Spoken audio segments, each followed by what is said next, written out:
Walden Bello is a well-known figure in the Philippines who served in its House of Representatives and ran as a vice presidential candidate on a social democratic ticket in the country's 2022 elections. For many years, Bello has also been a leading intellectual critic of neoliberal ideology, showing in books and articles how it has resulted in widening social inequalities and devastation across the global South.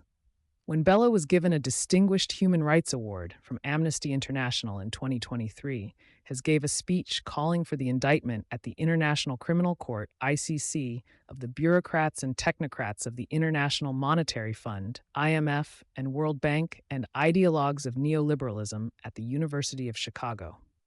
For years, Bello said that these people had promoted a fake gospel and helped facilitate the ruin of national economies like the Philippines by destroying their manufacturing sector and pushing for a dramatic reduction of social services. Global Battlefields, Bello's memoir, Global Battlefields, Memoir of a Legendary Public Intellectual from the Global South, details his trajectory from a Princeton University graduate student in sociology to a leader in the movement against Filipino dictator Ferdinand Marcos and member of the Philippines Communist Party, to an anti-globalization activist and leading intellectual critic of neoliberalism. Bello further recounts his time serving in the Philippines House of Representatives and campaign for the vice presidency, and clashes with the Philippines' last two presidents, Rodrigo Duterte and Ferdinand Marcos Jr., whom he also accuses of committing crimes against humanity. Bello's memoir is a good read that provides a lens for examining the history of left-wing movements during the late 20th and early 21st centuries, and limitations and disappointment of these movements. Bello came of age politically in the late 1960s and early 1970s anti-Vietnam War movement and has maintained the value system of that movement to this day. He describes arriving in 1969 at a Princeton campus that was convulsed by struggles over racism, women's rights, capitalism, and Vietnam. His PhD dissertation examined how Chile's middle classes backed the CIA's right-wing coup against socialist Salvador Allende, whom they saw as a greater threat to their social standing and economic comfort than the far right. Sadly, Bello saw history repeat itself in the 21st century Philippines, where many in the working and middle classes gravitated to Rodrigo Duterte's right-wing populism and supported his overzealous war on drugs and crime that caused approximately 27,000 deaths. Bello has devoted much of his most recent political activism to helping to counter the U.S. military buildup in the Asia-Pacific and provocations directed against China that could lead to a new Pacific War.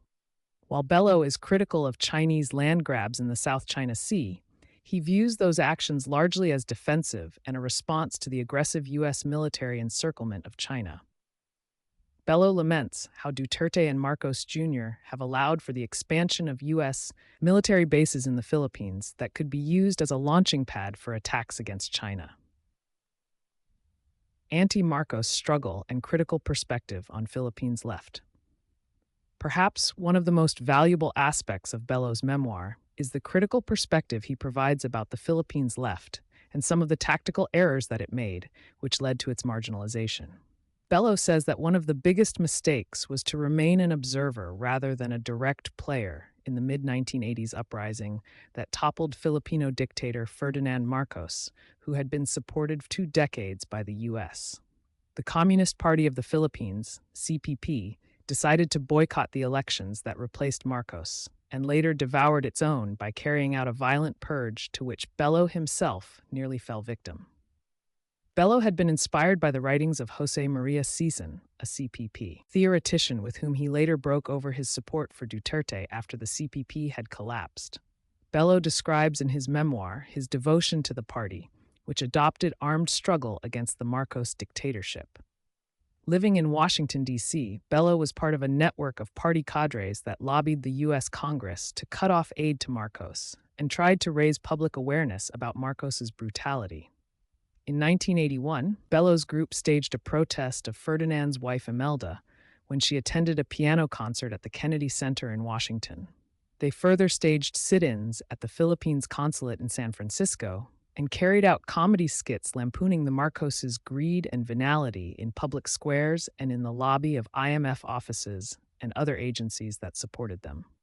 Around this time, Bello co-authored a book, The Logistics of Repression and Other Essays, about U.S. police and military assistance to the Philippines and how it helped to strengthen Marcos's repressive state security apparatus that had earlier been built up during the U.S. colonization of the Philippines. Bello and his activist cohort made particular waves when they broke into World Bank offices and took documents that shed light on how the Philippines had become a testing ground for structural adjustment programs, by which the World Bank extended loans to developing countries if they adopted a neoliberal economic program favoring corporate investors. The neoliberal program included the slashing of public services and tariffs on imported goods, privatization and adoption of cuts in wages and taxes. The World Bank at the time was run by Vietnam War architect Robert S. McNamara, who made the Philippines a country of concentration and convinced Marcos and his technocrats to focus on industrializing for export markets instead of the domestic market, on the grounds that the latter was too small owing to great poverty and inequality. Additionally, Bello and his group found that the World Bank pushed Marcos into adopting moderate land reform with the goal of creating a class of small landholders that could serve as a conservative base against radicalization. A conflict erupted when Marcos refused to disempower a network of cronies that World Bank economists believed stifled the functioning of the free market in the Philippines. The conflict helped account for the Reagan administration's decision to back the anti-communist opposition to Marcos that they thought they could co-opt when the Philippines became gripped with large-scale protests. In 1980, Bello's group held a press conference to announce what was found in the documents, and, in 1982, Bello co-authored a book based upon them, entitled Development Debacle: The World Bank in the Philippines, published in the U.S. by the Institute for Food and Development Policy, for which Bello worked. Development Debacle became an underground bestseller in the Philippines and helped contribute to the downfall of Marcos's dictatorship. Bello was disappointed, however, in the direction of the Philippines' post-Marcos government under Corazon Aquino, which restored the formality of democracy but went full speed ahead in adopting a neoliberal economic program that thrust more and more Filipinos into poverty. Bello writes that, rather than representing a social revolution from below, the new political structure restored the system of elitist rule put in place. Bello got in the last word when he said, "Mr. McNamara, you yourself designated the Philippines as a country of concentration when you were head of the bank, and you provided the Marcos dictatorship with $6 billion worth of World Bank money. But when Marcos was overthrown in 1986, 70% of Filipinos lived under the poverty line, in contrast to 40% at the beginning of the dictatorship in 1972. Structural adjustment and the failure of neoliberalism." 7 years after the debate, Bello published Dark Victory: The United States and Global Poverty, 1999. It provided a lot of data to prove that structural adjustment led to third world countries becoming stuck in a low-level trap, in which low investment, reduced consumption, and low output impact interacted to create a vicious cycle of stagnation and decline rather than a virtuous circle of growth, rising employment, and rising investment as envisaged by World Bank theory. In other of his writings, Bello discussed the failure of free market theory in Chile, a testing ground for Chicago School economic theory, where Augusto Pinochet subjected his people to two depressions: deindustrialization and widening poverty and inequality. Average GDP growth during his rule from 1974 to 1989, the radical phase of the Pinochet free market revolution, was only 2.6% compared to 4% per year during the period from 1951 to 1973. Bello's 1990 book Dragons in Distress: Asia's Miracle Economies in Crisis with Stephen Rosenfeld showed the superiority of the state-centric model of development in Asian countries designated as miracles in the West, and also some of the structural weaknesses of the economies of those countries that was made clear during the 1990s Asian financial crisis. This book was followed by The Anti-Development State: The Political Economy of Permanent Crisis in the Philippines, 2004, which detailed how the neoliberal economic formula led the Philippines to become one of the most unequal societies in Asia, with one-third of its population living in poverty. The privatization of essential services like energy and water was particularly harmful, as it left much of the Philippines' population subject to higher prices and worse services. Anti-globalization movement and early 2000s peace activism. Bello became centrally involved in the protests against the World Trade Organization, WTO, and corporate-driven globalization in Seattle in November 1999. He recounts trying to prevent a burly police officer from trying to manhandle Code Pink founder Medea Benjamin, and how he was wrestled to the ground and then hurled by the same cop. Bello said that police violence against the demonstrators outside the WTO meeting devolved into a full-fledged police riot, in which peaceful marchers were gassed and disrupted by police, some of them mounted on horses. Bello nevertheless came away inspired by the Battle for Seattle and subsequent founding of the World Social Forum, which Bello says provided a site and space for new visions of an alternative world order built on a real community of interests.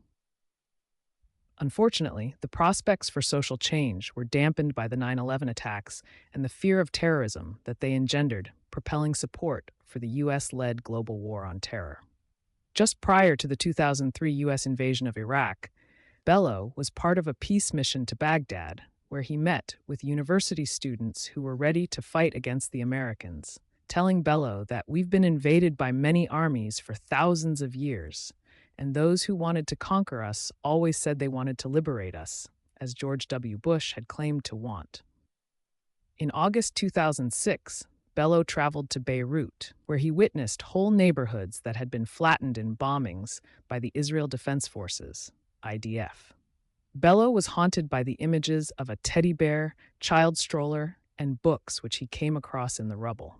When he spoke to victims of the bombing, they told him that Israel was a tyrannical state and that Hezbollah had gained in popularity because it was providing social services to people who had been displaced by the Israeli attacks. Hezbollah additionally had deployed rockets to neutralize Israeli air power and stymied the IDF through adoption of guerrilla warfare tactics. Trying to make change from inside. The final part of Bello's memoir highlights his decision to re-enter Philippine politics as a member of parliament with a leftist party, Akbayan, and the battles that he fought to advance abortion rights, for meaningful agrarian reform, and against the sex slave trade and reintroduction and expansion of U.S. military bases in the Philippines. Bello laments how the decline of the left created a political vacuum in the Philippines that was filled by Duterte and his brand of right-wing populism that did so much damage to the country. Ferdinand Marcos, Jr. This election is another nightmare that has brought back bad memories for people of Bello's generation. A prophet of our time? Overall, Bello comes across in his memoir as a hardworking, sensitive, and admirable person who has combined rigorous scholarly analysis and research on a range of important topics with engaged political activism. Bello tried to effect social change both from within and outside the system and succeeded in many ways doing both. While his side, the political left, did not win out politically, the movements which Bello was part of could contribute to its resurgence as more and more people experienced the injustices associated with capitalism. Bello himself is keenly attuned to the danger of ascendant fascism as a phase of capitalist evolution where left-wing movements either self-destructed or were destroyed. But history often unfolds in strange and unexpected ways. Future generations may well look back on Bello as someone who, in doing battle against forces of evil, helped pave the way for a better future.